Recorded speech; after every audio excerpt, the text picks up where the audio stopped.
responsable. RCR presenta Buen Provecho, una producción nacional independiente con certificado número 22388 para dar cumplimiento al artículo 14 de la Ley de Responsabilidad Social. A partir de este momento, los invitamos a formar parte de esta mesa donde se componen y descomponen los problemas del país. RCR presenta Buen Provecho.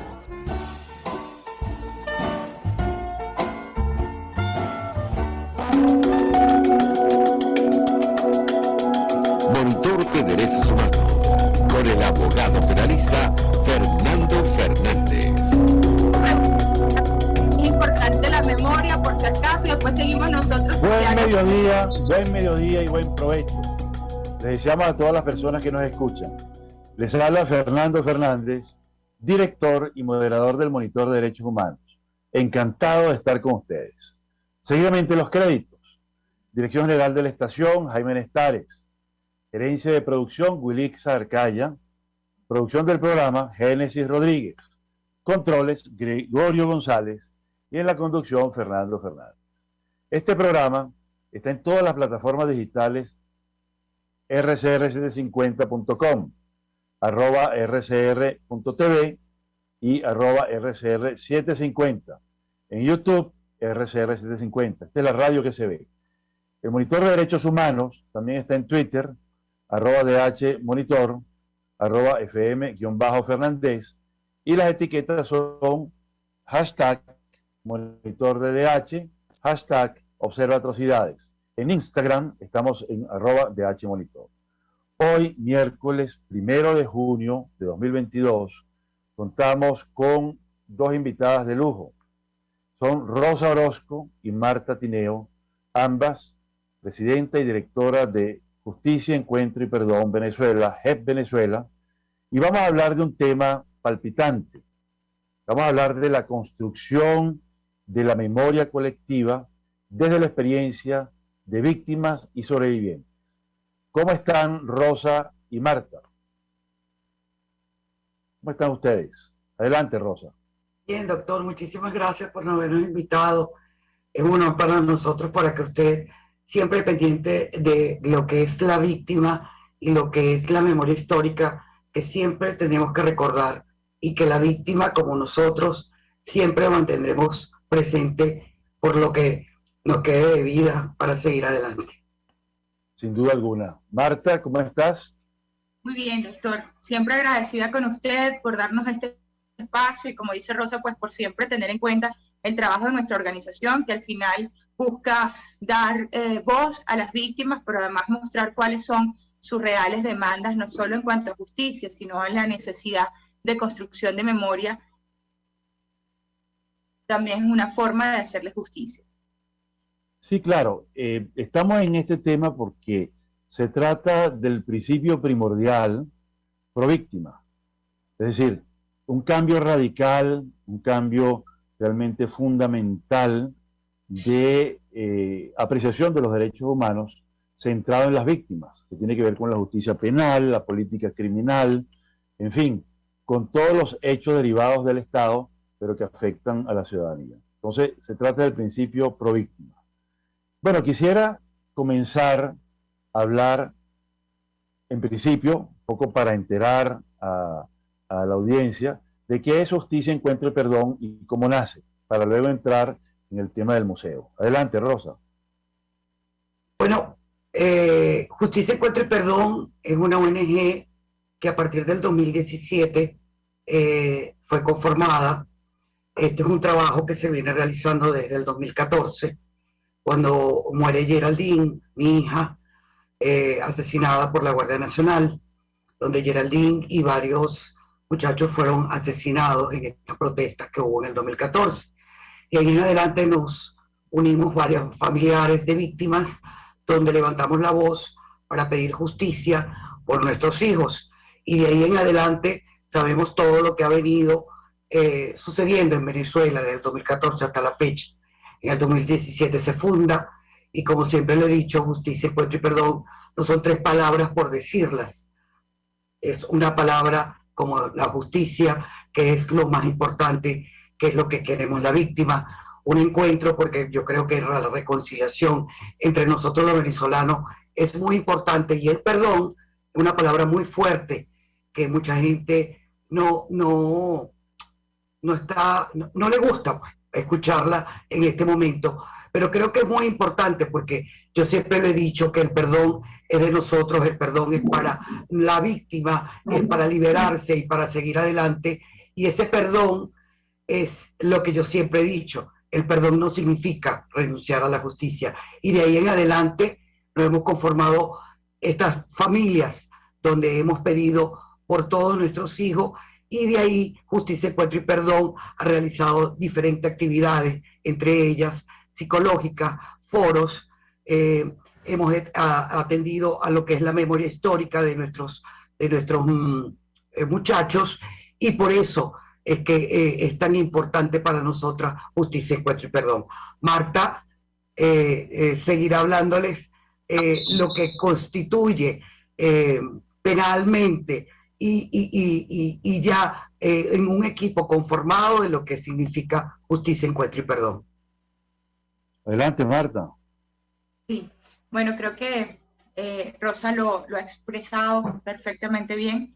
Esta es una organización que nace, siempre lo digo, desde el dolor, pero ese dolor que trasciende y que buscó resignificarse ante hechos tan terribles como los que hemos vivido en Venezuela a lo largo de las últimas décadas, donde pues tenemos un saldo terrible de 334 víctimas al día de hoy, como consecuencia de la ejecución de un patrón de persecución por razones políticas, pero según registros de nuestra organización, al día de hoy 310 presos por razones políticas.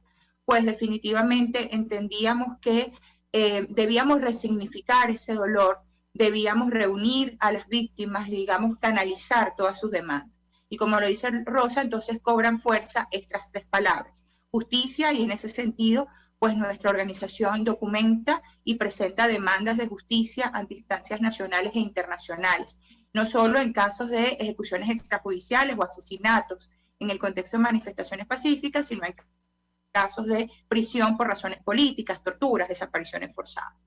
En cuanto al perdón, pues definitivamente somos unos convencidos de la necesidad urgente de reconstruir tejido social.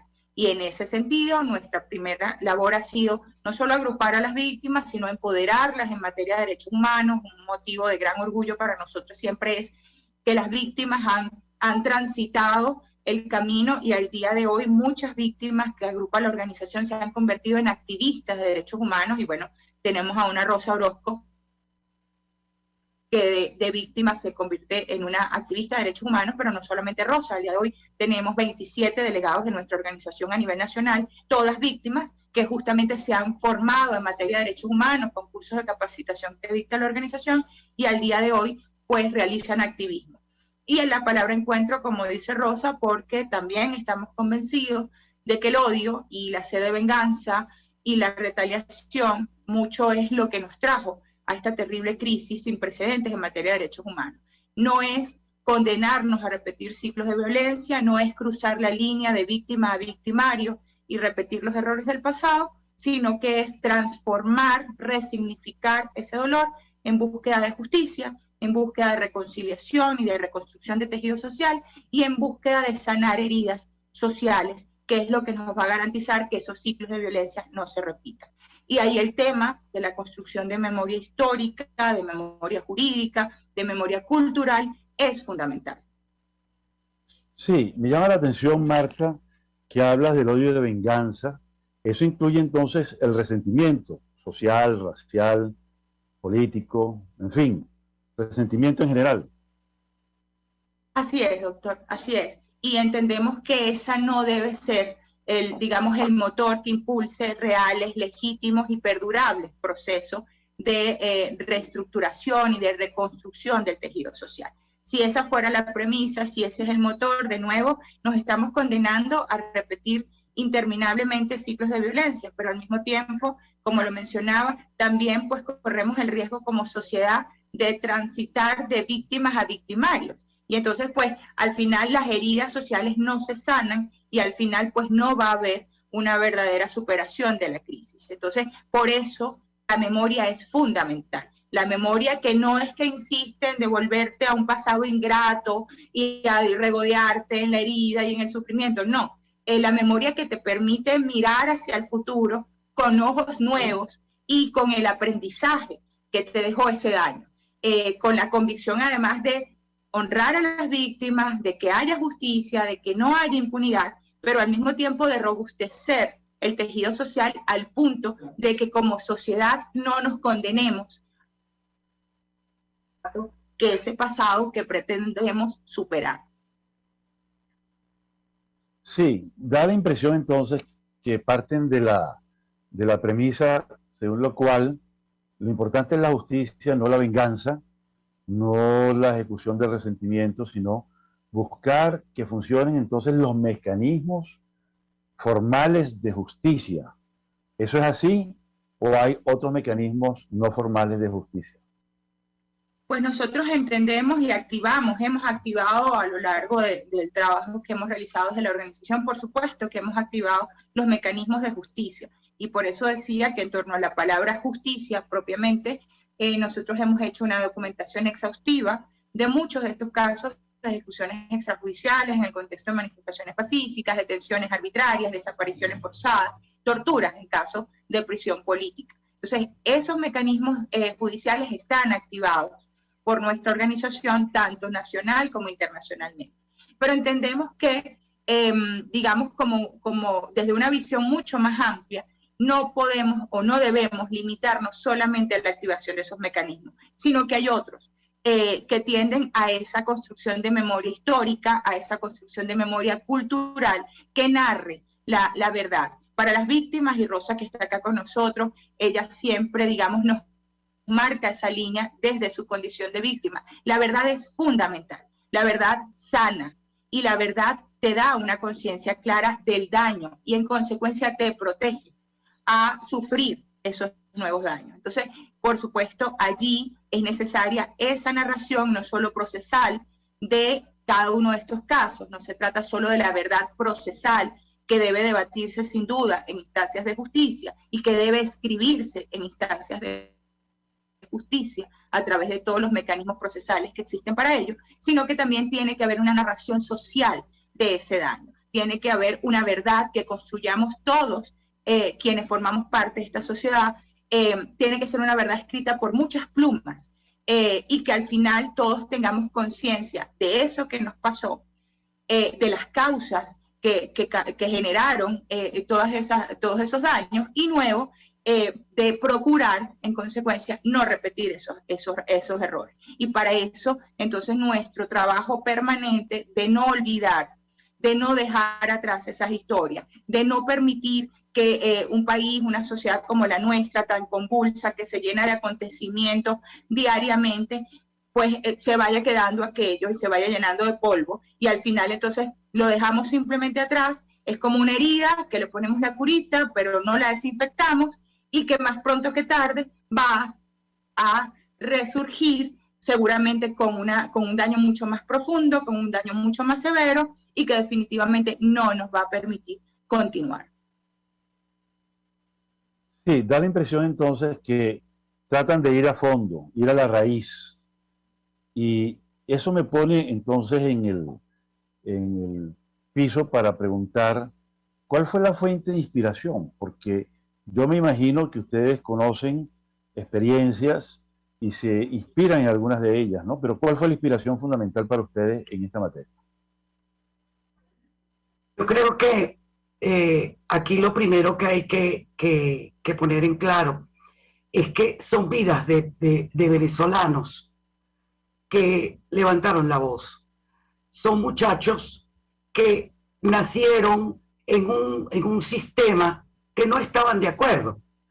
Entonces, eso puede pasar en cualquier momento, que vuelva a repetirse. Y esos muchachos que levantaron esa voz, es tan importante que nosotros, hablo como víctima, como la madre de Geraldine Moreno, sepan quién era esa niña. Y quién era esa niña, dónde salió, cómo se formó, quién eran, dónde estudiaba, cuál era lo que ella quería. Y eso era lo que le pasaba a muchísimos muchachos que salieron en el 2014. Entonces, para nosotros es tan importante que ese piso se mantenga y que la ciudadanía de todo el mundo, porque es tan importante de que tú vayas a un estado y te diga, mira, en el estado Aragua estaba un muchachito que se llamaba Urbina, y ese niñito le gustaba jugar y le gustaba montarse en un cerro, y su papá y su mamá tenían a ese muchacho junto con él, porque su mamá estaba enferma y él era el que ayudaba en la casa, ¿entiendes? Y que sepa el estado Aragua quién era Urbina, que sepa el estado Táchira quién era Tinoco, que fue en el 2014, quién era este muchacho Jimmy Vargas, que era también de Táchira, Paola también, en Caracas estaba Redman, estaba Basil, en el estado Carabobo estaba Geraldine, estaba Génesis, estaba Leonardo González, estaba el niño Kellis. Entonces es tan importante cuando tú vengas y digas, estos muchachos murieron por esto, estos muchachos estuvieron aquí. Ese es el piso de justicia, encuentro y perdón, que no se puede olvidar, que no podemos olvidar qué pasó, porque algo pasó. ¿Y por qué pasó? Esa es la verdad que nosotros queremos saber. Porque nosotros queremos saber qué consecuencias, por qué sucedieron todos estos asesinatos a manos de estas personas, por qué dieron órdenes de hacer esto. Es tan importante para nosotros que alguien nos dé la cara y nos diga por qué sucedieron estas cosas. Ese es el piso de justicia, encuentro y perdón. Sin duda alguna, resalta Rosa algo muy importante, ¿no? Y es la condición de todo joven, rebelde por naturaleza, por cuestiones de la edad y también por sus sueños, por sus aspiraciones, ¿no? Entonces quisiera ver tu interpretación de cuáles eran esos sueños y esa aspiración de esos muchachos, y en particular de Geraldine, que hables de ella un poquito. Mira, Geraldine era sumamente rebelde. Sus condiciones y sus principios eran lo primero. Era una muchachita que no le gustaba que nadie lo obligaran a hacer algo que no quería. Era una niña que no permitía que nadie violara los derechos de los demás, mucho menos a los viejitos de la tercera edad. Mi hija estudiaba citotecnología y lo primero que ella quería era graduarse para formar una oficina donde ayudar a la gente con lo que era el cáncer y lo que era el SIDA. Y eso lo quería armar ella aquí, pero lo primero que quería era hacer un posgrado en Canadá. Y ella amaba su fútbol. Entonces yo siempre le decía, ¿cómo vas a hacer? ¿Vas a practicar fútbol o vas a trabajar? Bueno, las dos cosas se pueden hacer a la vez. Y entonces cuando una vida de una niña se desaparece de tal manera que tú te quedas en el aire, porque nos quedamos en el aire. Y nunca de verdad que jamás en mi vida pensé como venezolana que a mí me sucediera esto. De verdad que ese es un dolor que uno algunas veces dice, ¿qué fue lo que pasó en nuestro país para que esto sucediera? Y es algo que yo inculqué tanto a mi hija, que era un país tan maravilloso y con mucho amor y con mucha legalidad para que sucediera todo lo que ha sucedido. Pero como así le enseñé todo eso a mi hija, tuve que aprender yo a perdonar y hacer todo el trabajo posible, porque si yo le enseñé a mi hija a tener amor por las personas y por este país, yo tuve que aprender a tener amor y a perdonar de corazón en mi alma para poder seguir adelante, porque si no, esto no iba a poder suceder. Sin duda alguna que ha sido un aprendizaje duro, aunque al principio era de un dulce candoroso, ¿no? Cuando tú ves a tu hijo, en este caso a tu hija, creciendo y además siendo altruista, ¿no? Eso me conmueve, eso que me dices de la pasión por la ayuda de los viejitos, ¿no? ¿Ya tenía algún emprendimiento en esa materia? Creo haberte entendido algo sobre eso. Bueno, con los viejitos no tanto, sino con los niños, porque le gustaba que los niños aprendieran a jugar fútbol y ella les daba clase a los niños también para jugar fútbol. Ella era muy, ¿cómo se dice? Una persona que le gustaba jugar con los niñitos, con los viejitos, con los intermediarios, y aparte de eso, no soportaba ver, por ejemplo, muchas veces lo vimos en un supermercado, un anciano haciendo una cola para poder pagar un artículo, y ella se metía, pagaba el artículo, se lo daba al viejito y después ella me decía, mira, ya le pagamos la leche al señor. Entonces, ¿qué más le decíamos nosotros con eso? Sin duda alguna, sí, un gesto de caridad cristiana se le puede llamar, pero eso es universal, se ve en todas las religiones, ¿no? Ese ayudar al más débil, al desvalido, ¿no? Eso me parece muy, muy edificante además, ¿no? Bueno, estaba hablando también del amor a Venezuela, ¿no? Y de aprender a perdonar. ¿Qué es el perdón para ti y por qué tuviste que aprender? Es que antes no perdonabas. No era que no perdonaba, pero no tenía a nadie que perdonar. No tenía alguien que me hiciera lo que me hicieron. O sea, perder un hijo, el que tiene un hijo sabe lo que es eso. Eso es, el alma se te fue en ese pedacito de la mitad que te puede quedar a lo mejor chiquitico ahí guardado, como mamá, como mujer, como lo que me hizo sentir mi hija, mujer y madre. Ya no está. Claro. Pero ahí es donde uno tiene que aprender a seguir adelante.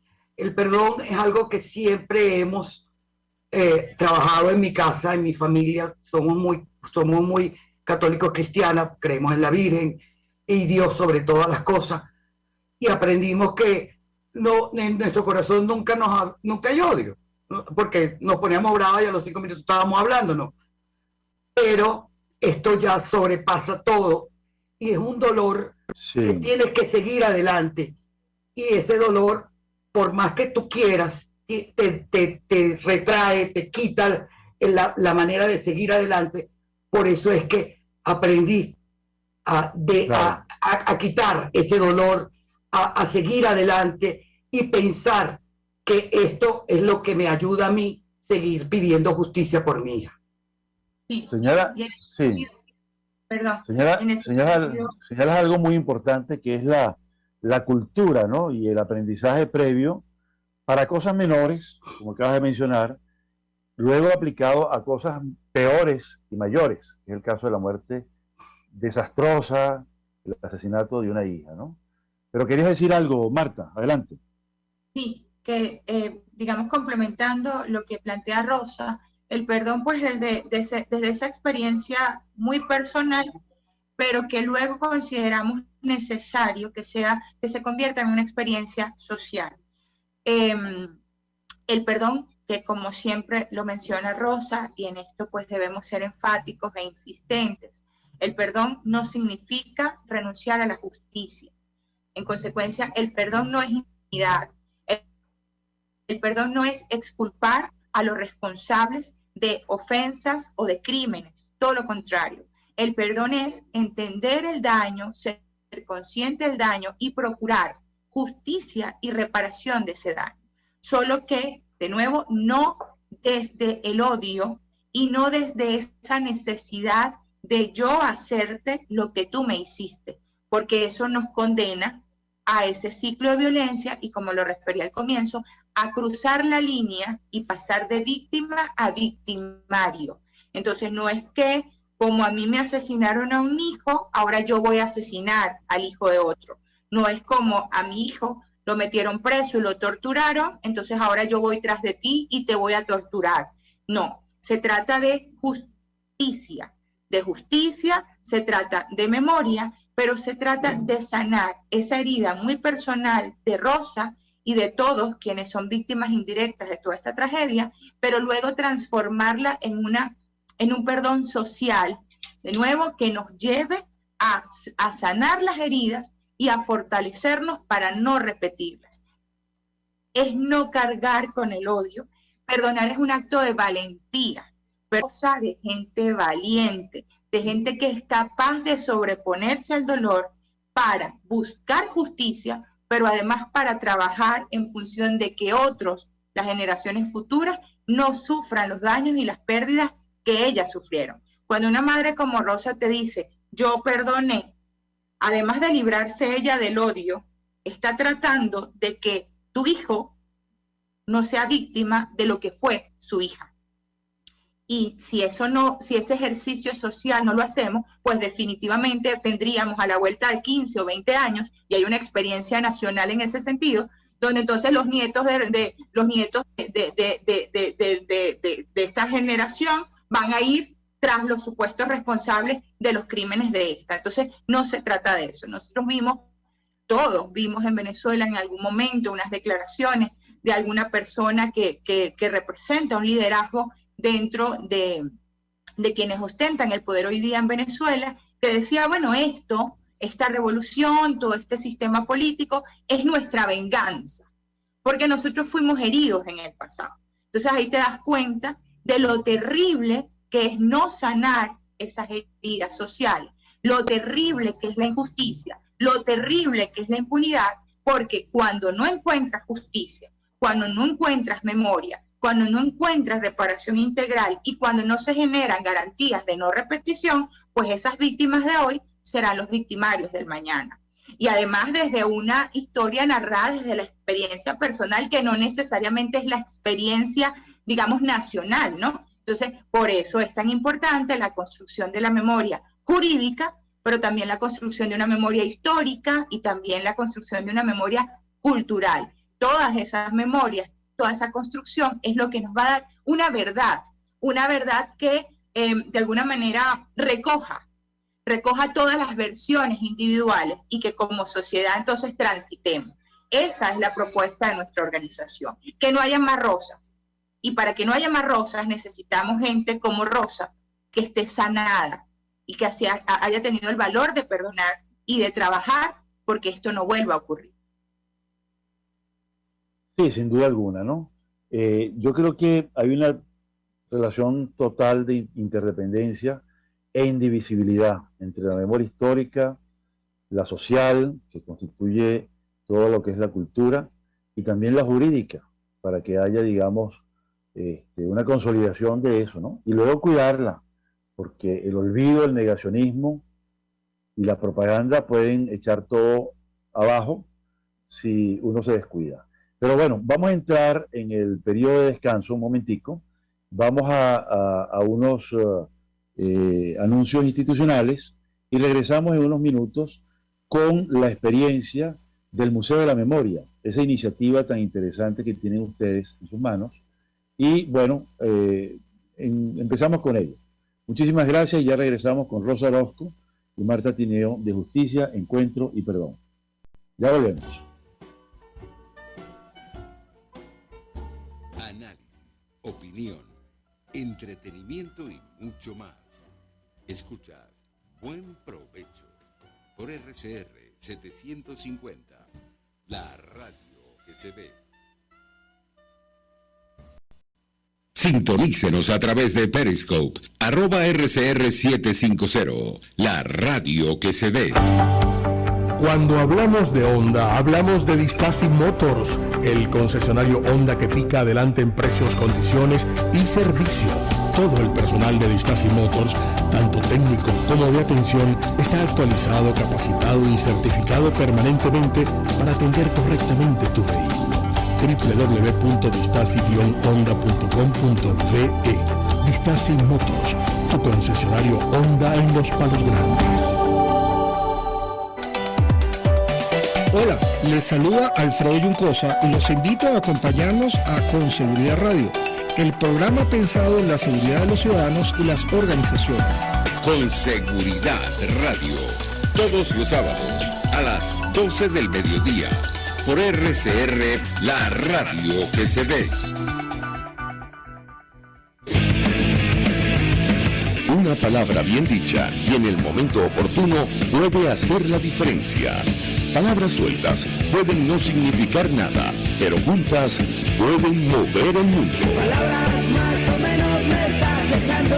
Descúbralas junto a una periodista intrépida, incisiva y audaz, María Alejandra Trujillo en Palabras más, palabras más, palabras menos. Palabras más, palabras menos. De lunes a viernes, a partir de las 7 de la mañana, por RCR 750 AM.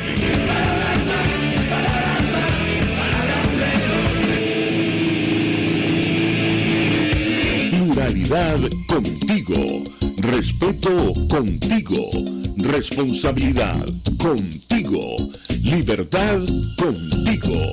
Estamos contigo y punto. De lunes a viernes a la 1 de la tarde. Contigo, solo por RCR 750 AM. Porque lo bueno une. RCR 750 AM. Porque lo bueno une.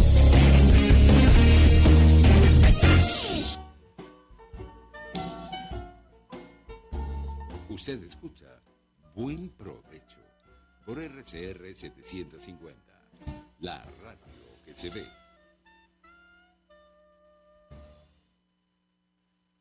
Hola, ¿cómo están? Nuevamente con Monitor de Derechos Humanos y de vuelta pues con nuestras invitadas Rosa Orozco y Marta Grecia. Marta Tineo, pero firma en su cuenta Marta Grecia, cuenta de Twitter. Estamos nuevamente hablando pues del Museo de la Memoria y la construcción de la memoria. Pero en el interín de los avisos institucionales pude leer una frase de Martin Luther King, que dijo así: la violencia no tiene vigencia práctica porque la vieja filosofía del ojo por ojo, diente por diente, acaba dejando a todos ciegos. Este método no es correcto, este método es inmoral.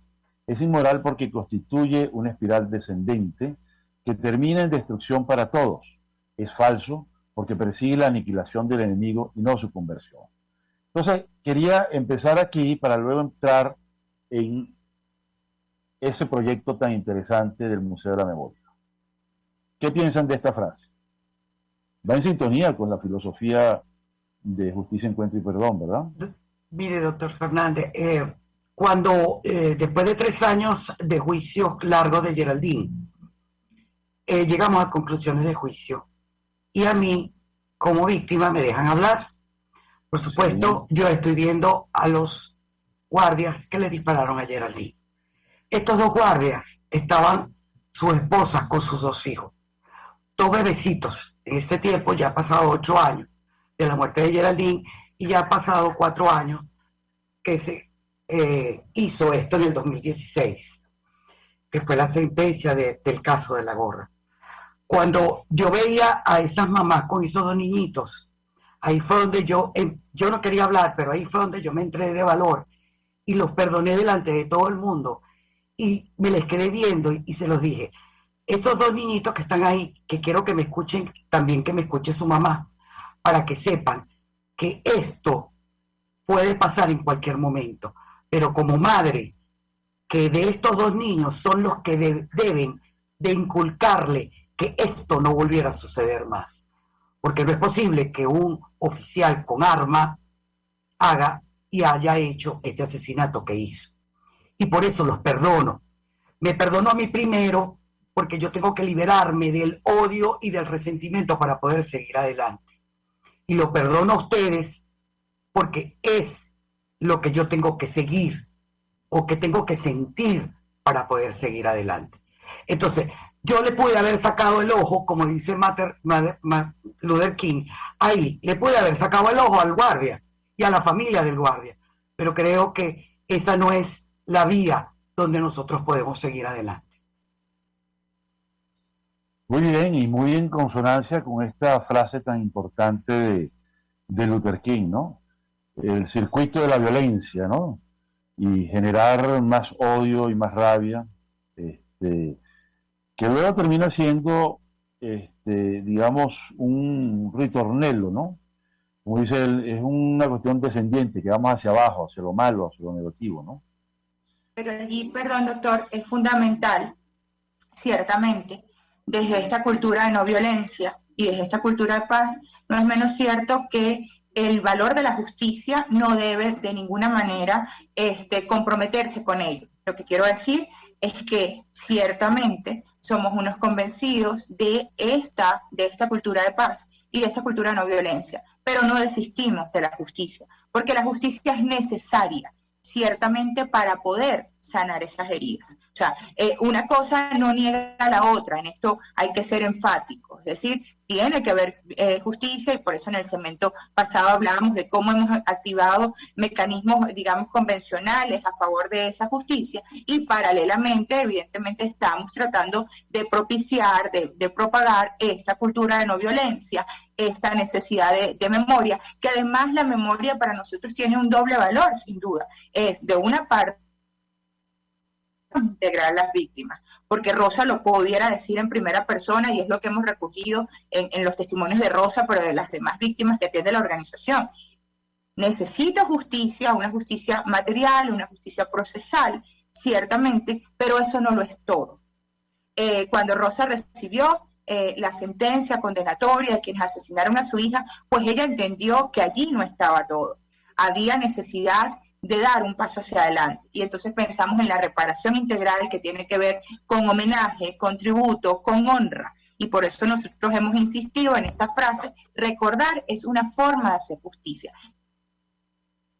Nos repara a nosotros como sociedad, pero al mismo tiempo puede generar, propiciar, impulsar verdaderas y perdurables garantías de no repetición. Entonces tiene, digamos, ese doble valor el tema de la construcción. Reparación de construcción de memoria, reparación por una parte, pero al mismo tiempo aliento a que estos ciclos de violencia no se sigan terminando. Ahora, me quedo con la frase que acaba de decir, que la sentencia judicial no es todo. Ellos fueron los autores, o él fue el autor directo, inmediato. Pero ¿qué queda de la estructura, de la cadena de mando, los mandos medios, los mandos altos?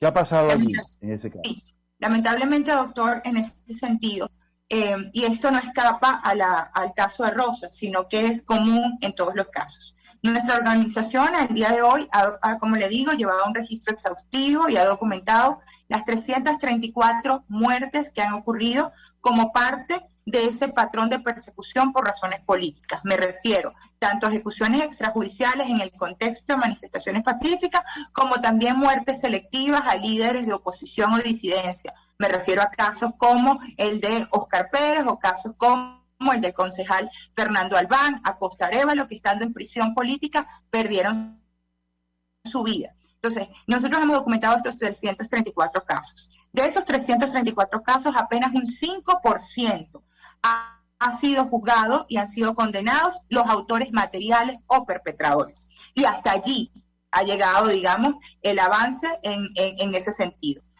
El 100% de los casos registra impunidad absoluta en cuanto a cadena de mando, en cuanto a mando superior. Entonces, solo un 5% ha tenido sentencia en contra de los perpetradores. El 95% se mantiene totalmente impune en ese sentido. Pero el 100% de los casos registra impunidad en cuanto a cadenas de mando. Bueno, es un dato muy importante, ¿no? Y muy grave, porque quiere decir que todavía la construcción de la justicia legal, jurídica, procesal, está apenas comenzando, ¿no? Porque 5% es un pedacito mínimo de la torta, y además está en primera instancia, ¿no? ¿Qué podría ocurrir entonces en el camino? Las apelaciones, el recurso de casación, las nulidades. ¿Tienen sí, seguridades? Y además, en esos casos? Y además acá, pues la eventual prescripción de estos casos, ¿sí? Sí, claro. Porque además están siendo juzgados bajo, bueno, lo que está tipificado en nuestro ordenamiento jurídico vigente como homicidios, en el mejor de los casos como homicidios calificados, muchos como homicidios culposos, homicidios intencionales, y entonces también se corre el riesgo de la prescripción, porque no están siendo juzgados bajo la mirada de violaciones a los derechos humanos, que en todo caso son los que son imprescriptibles a tenor de nuestro ordenamiento jurídico vigente. Entonces allí hay un riesgo latente de que la gran mayoría de esos casos de hecho queden impune y en consecuencia no haya ese registro procesal, no haya esa verdad procesal. Y por eso es que insistimos, mientras eso cursa, en ir haciendo registro histórico, cultural, social de esa historia, de esa memoria. Eso es correcto, me parece el enfoque apropiado, porque ahora es cuando hay un camino por recorrer. No quiero decir esto como desaliento, ¿no? Sino más bien un poco para situarnos en la realidad. Pero vamos a la experiencia del museo. Yo estaba viendo en las salas, porque es muy interesante cómo han ido definiendo. Estaba viendo la sala 2014-2015. ¿Pueden explicarnos un poquito en qué consiste la sala y un poco cómo llegar a ella para que quienes nos escuchen tengan la oportunidad de percibir pues el gran trabajo que ustedes vienen haciendo en documentación gráfica, en los textos y en construir la memoria histórica y cultural de estos casos? Sí, esto por supuesto, como yo le decía, al ser nuestra directora y fundadora Rosa Orozco una víctima, pues nosotros hemos tenido como organización siempre muy claro, y digamos es el motor que nos impulsa, pues la necesidad de la víctima, la demanda de la víctima. Rosa, desde el mismo momento en que fundamos la organización, empieza a hablar de la necesidad de memoria, en la necesidad de que estas víctimas no sean olvidadas, en su sueño, en su anhelo más grande, de que en nuestro país se edifique un museo de la memoria. Evidentemente, eso pasa por, pues, además una voluntad política, económica, social de que ocurra, y además de grandísimos esfuerzos. Entonces, pues dijimos, bueno, ya que ahora mismo no nos resulta viable inaugurar un museo, digamos, de la memoria, como está en el sueño y en el anhelo de Rosa y de todas las víctimas, nos aventuramos a instalarlo de forma virtual. El Museo de la Memoria está alojado en nuestra página web. Para quienes nos están conociendo hoy, nuestra página web es www.jepvenezuela.com. Allí está alojado el primer Museo de la Memoria y la Represión en Venezuela. Y como usted bien lo menciona, decidimos organizarlo por salas. Entonces, en la sala 2014-2015 vamos a encontrar el registro de todas las víctimas de ese periodo. Quiénes son, cuáles son sus casos, cuáles son sus historias de vida, registro fotográfico, registro audiovisual de cada una de esas víctimas. Luego hay otras salas, la sala 2017-2018, la sala 2019, y está la sala de víctimas del patrón de persecución, que como le digo, no se trata de quienes murieron en el contexto de manifestaciones pacíficas, sino que murieron como consecuencia de ese patrón de persecución política. Y ahí vamos a ver entonces a quienes murieron en custodia del Estado siendo presos políticos, y a quienes también perdieron su vida de manos del Cuerpo de Seguridad del Estado al pues haber expresado manifiestamente su oposición, su disenso a políticas públicas gubernamentales. Entonces ahí está el museo alojado en la página web, pero de hace un tiempo para acá decidimos salirnos de la virtualidad en la medida de nuestras posibilidades, y entonces ahora tenemos un museo itinerante que lo inauguró Rosa, como siempre, pionera en Valencia el año pasado. Instaló, pues esto no es más que el registro fotográfico de todas las víctimas con reseña de sus casos. Esto pues lo imprimimos con mucho esfuerzo y lo instalamos en Valencia en primera ocasión.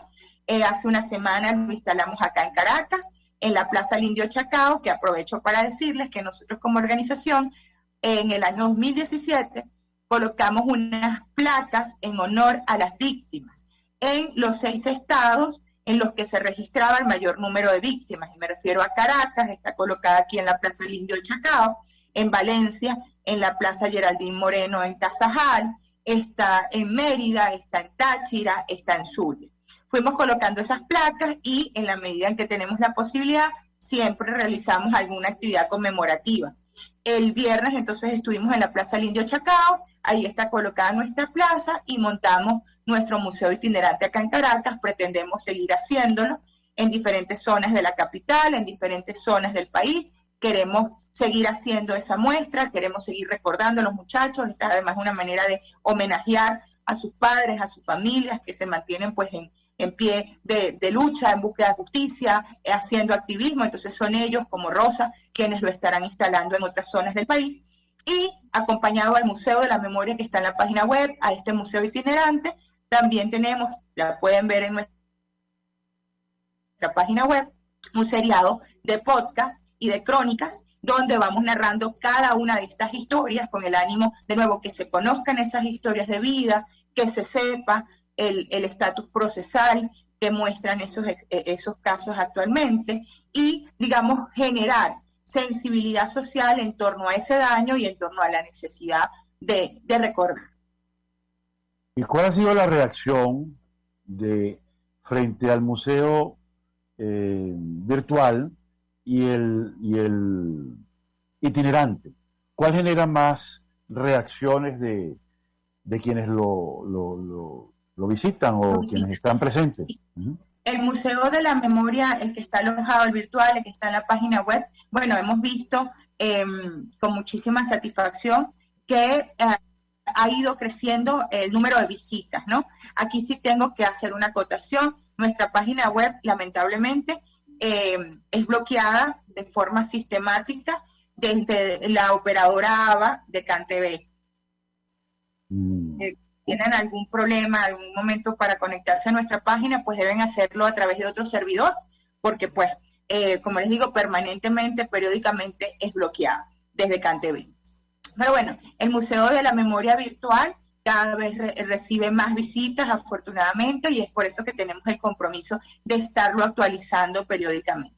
El Museo Itinerante en Caracas la semana pasada, por ejemplo, que estábamos el equipo de GEF acá, era impresionante. Nosotros montamos nuestro museo y la gente pues empezó a detenerse y a preguntar, mucha conmoción, veíamos rostros verdaderamente conmovidos, impactados, teníamos flores blancas, entonces pues quienes iban pasando tomaban una flor y la colocaban de alguna víctima que particularmente recordaran o que conocieron, o al leer la reseña de su caso, pues que les conmovía particularmente. Se fue llenando el museo de flores blancas, esa digamos fue la mayoría de las reacciones, pero bueno, sí, también quienes se acercaban y nos preguntaban qué es esto, y luego de explicarles pues ese rechazo, ay, pero seguir con esto, pero recordando esto, pero y ahí nos damos cuenta pues que es humano tratar a veces de olvidar, de olvidar como medio incluso de sobrevivencia, ¿sabes? De dejar atrás lo ingrato, de decir, no, mira, ya no quiero pensar en esto porque me hace daño. Entonces ahí insistimos, no se trata de regodearnos en el dolor, pero sí se trata de tener conciencia, de una parte honrar a esas víctimas y de otra parte entender, como lo mencionaba Rosa, que al final, si no hay justicia, y si no hacemos ese registro histórico, pues lamentablemente nos condenamos a ser potenciales víctimas de sucesos como los ya ocurridos. Entonces, ya no solamente pudiera ser Rosa, sino que pudiera ser cualquiera de nosotros. Entonces, allí vemos la relevancia de este tipo de actividad. Mira, doctor, yo siempre generar conciencia social. Doctor, yo siempre le he dicho que es importante que la gente sepa que aquí no puede volver a ocurrir todo lo que está pasando. Que aquí nosotros tenemos que enseñar a muchísima gente de que este dolor no se puede volver a repetir. Y fíjense lo que ha pasado en todo lo que hemos tenido nosotros de trayectos de personas que han muerto por manifestar. Y es importante también para nosotros decirle a los gobiernos, al que venga, al que vuelva a entrar, o al que se vaya a marchar, y que haya otra relevo aquí en Venezuela, que así como quedo yo, aquí quedará muchísima gente que estará levantando la voz por estos muchachos. Entonces, es tan importante que tengamos ese seguimiento de lo que es recordar, de lo que son, vamos a ponerle el derecho a la vida de una persona por poder levantar la voz y por querer tener un país mejor. Ese país es para tu hijo, ese país es el nieto que yo no voy a poder tener, porque no tengo cómo tener un nieto, pero son los nietos de las otras personas que quedan aquí en este país, que es el derecho a la vida, el derecho a protestar, el derecho a levantar la voz, que siempre es un derecho que tenemos todos los venezolanos. Sin duda alguna. Yo pienso que una de las cosas más interesantes de esta perspectiva que tiene Justicia, Encuentro y Perdón es el sentido práctico para las futuras generaciones, ¿no?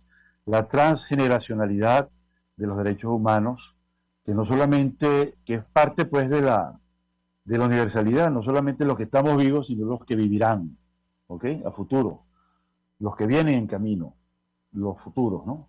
Duele mucho ver, pues, que lo que dijiste sobre los nietos que ya no tendrás, pero alegra mucho que tengas la perspectiva de luchar por mis nietos, por los nietos de todos los demás, aunque tú ya hayas dicho que no lo vas a tener, ¿no?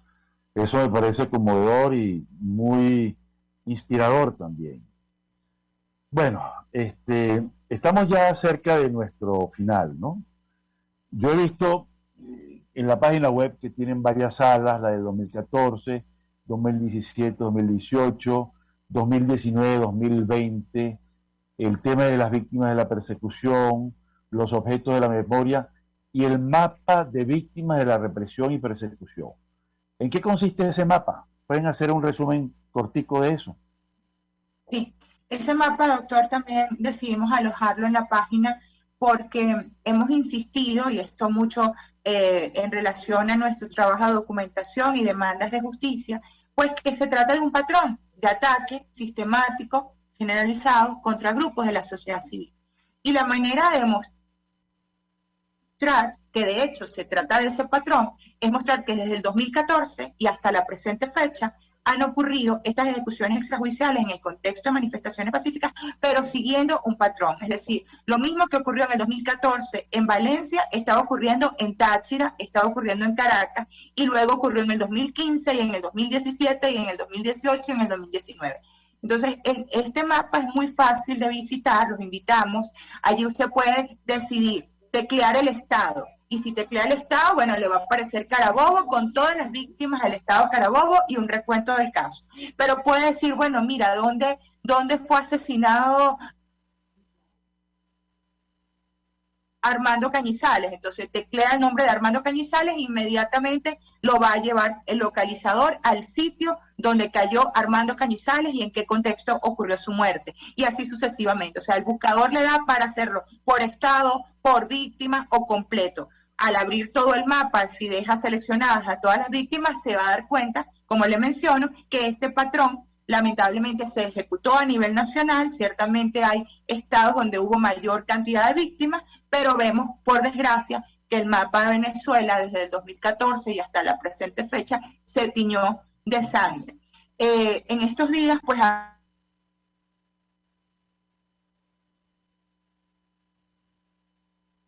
hablábamos de eso con unos representantes de medios de comunicación, de esta matriz de opinión, de normalización de la situación venezolana, de superación de la crisis, lo cual evidentemente nosotros pues somos los primeros que digamos, esperamos que de hecho eso ocurra, pero lamentablemente no es así.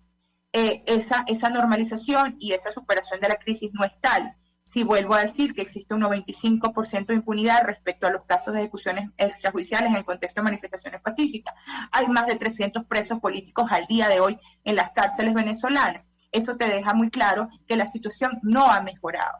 Pero además, ese tratar de tapar lo que pasó y hacer un borrón y cuenta nueva, pues lamentablemente nos condena a repetir esto. Yo les decía en una reflexión, mira, es que allí donde hoy se está instalando tal vez o se está inaugurando un concesionario de vehículos como muestra de esa supuesta superación de la crisis, pues resulta que allí cayó en esa acera un joven venezolano. Y al día de hoy su familia no ha tenido justicia. Y al día de hoy muy poca gente recuerda lo que pasó, cómo pasó y cuándo pasó. Entonces, más allá de que caminemos hacia el progreso y hacia la necesidad de superar la crisis, es importante no olvidar y recordar qué nos trajo aquí, porque eso es lo que nos va a permitir que esa supuesta nueva realidad, que de nuevo no es tal, perdure. Muy bien. Y no perdura. Se nos acabó el tiempo, pero me quedo con ese mensaje tan constructivo que acabas de decir. No olvidar y el perdón como máxima, como premisa fundamental para construir el futuro. Nos despedimos, pero dejamos la invitación abierta para futuras oportunidades. Muchas gracias, Marta, muchas gracias, Rosa, y nos vemos el próximo miércoles con esta audición. Muy amables por escuchar. Gracias a Bueno. usted. Gracias. Chao. Monitor de Derechos Humanos, con el abogado penalista Fernando Fernández.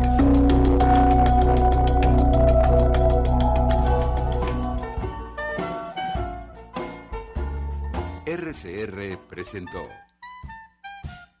Buen Provecho. Síganos en Twitter como @RCR750. La radio que se ve. RCR presentó Buen Provecho, una producción nacional independiente con certificado número 22388 para dar cumplimiento al artículo 14 de la Ley de